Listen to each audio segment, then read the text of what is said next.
guys, ito na naman po si Buhay Technician TV. Meron po akong papakita sa inyo yung mga ginawa nating robot gawa sa tsinelas. Ito na si Bumblebee. Yan. Mga 2 years na mahigit na nagawa natin. Isa ito sa mga ginagawa nating content, mga gawa sa karton at gawa sa tsinelas. Yan, matagal na kasi siya nakatambak, kaya nasira na yung ano niya, yung pinaka kamay niya. So guys, pakita ko ito. Naputol na yung kamay niya. Didikit din natin sa day off natin. Didikit natin ito sa day off natin. Ito po yung ginawa natin si Bumblebee. Yan. Nasa aking FB page, YouTube at TikTok. Paano ko siya ginawa at nabuo. Yan. Diba? Ang ganda niyan guys. Ayusin natin yan sa day off. Hindi lang si Bumblebee ang nasira, pati yung iba pa. Pakita ko pa rin yung iba na. Ito naman si Venom. Yan, nasira na yung pinakang ngipin niya. Yan, isa rin sa ginawa natin to. Ito po si Venom. Aayusin din natin yan at pagagandahin pa.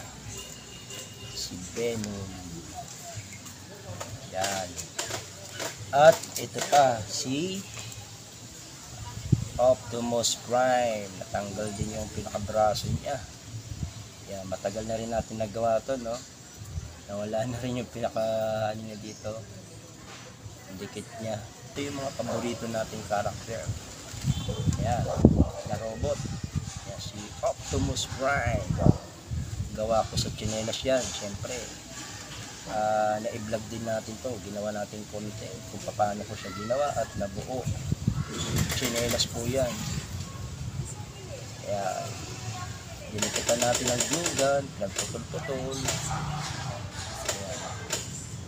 Si Optimus Prime.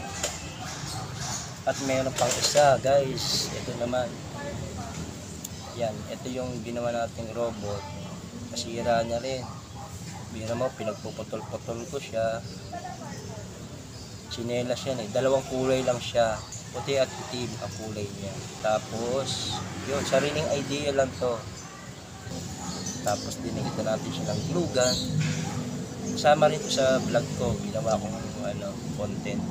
Mapapanood nyo po yan sa aking channel. Kung paano ko siya ginawa at nabuo. Yan. Diba guys, ang ganda. Lahat to gawa ko at aayusin natin. Yan. Salamat po pala sa lahat ng mga nanonood sa ating vlog. Huwag po kayo magsasawa. Enjoy lang po. Yan. Ito yun. Lahat ng ginawa ko gawa sa tsinelas. Ito si Buhay Technician TV. Thanks for watching.